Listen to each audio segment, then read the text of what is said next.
President's Message for March 2025. Being Grateful for Nature by Nichiko Niwano, President of Risho Kosei-kai. We humans are the destroyers of nature. It goes without saying that our lives are supported by everything that exists outside of ourselves. In particular, if there were no sun, water, or air, not only we humans, but all living beings would be unable to survive. This fact by itself should be enough for us to understand the importance of expressing gratitude for nature. Even so, we tend to forget to be thankful for the blessings we receive from nature.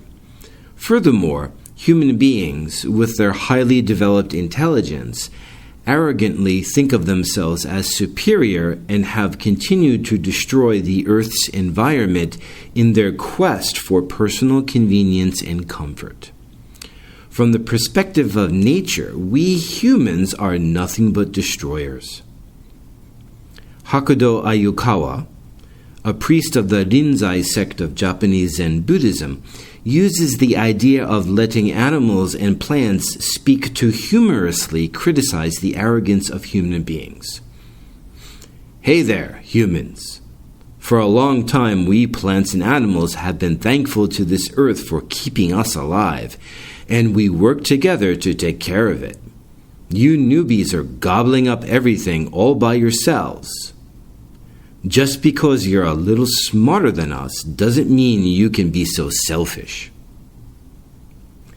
Then Ayukawa clearly states that humanity can show wisdom by expressing gratitude to nature and handing down to future generations a beautiful planet Earth.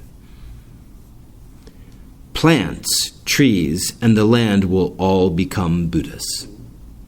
All existence is Buddha nature. In Japanese Buddhism, all forms of existence, even mountains, rivers, plants, and trees, are manifestations of the same life of the Buddha.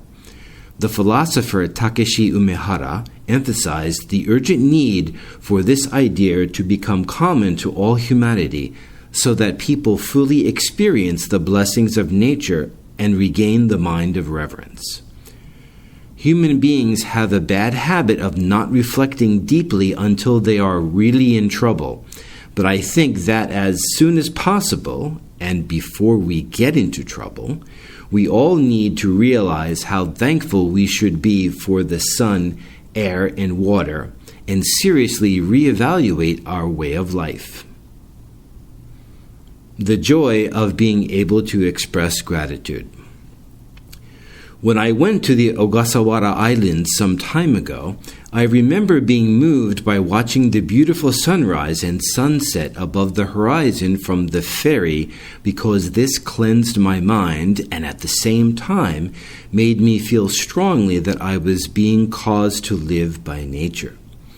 There is nothing unusual about people being moved by coming into contact with plants and flowers growing to their fullest in a garden. Sometimes we find the courage to live from the vigor of dandelions blooming in the cracks of the asphalt, which I believe is also a sign of the oneness of all life. A psychiatrist said that by bringing our minds closer to and feeling oneness with flowers and plants, we often gain a sense of relief and are invigorated. So mentally, as well as physically, we should be grateful to many things in nature, including the sun, water, and air. When people really understand this, they lead lives of moderation. For example, they realize that the dishes of food on the table are there thanks to the sun and water, so they eat moderately, do not waste food, and leave nothing on their plates, just as they try to use precious resources such as water with care. So even when there are minor inconveniences and shortages, or some time and effort need to be expended, if you have the mind of gratitude, you can accept those things joyfully. And when we maintain the mind of gratitude, we are liberated. If your mind is full of dissatisfaction or anger, feeling grateful may be quite difficult. But if you reflect on the law of nature, the truth, and thoughts of thankfulness come welling forth from within you, then even in the midst of hardships, you will be able to express gratitude and find happiness, which will liberate your mind from suffering. For one thing, we were born as human beings with the capability of realizing the truth. So we could say that the very fact that we are alive right now is something for which to be truly grateful. Let's continue to transmit and share with everyone the joy that Risho Kosei-kai has passed down since its founding, and join everyone in protecting the earth that resonates with all our expressions of gratitude.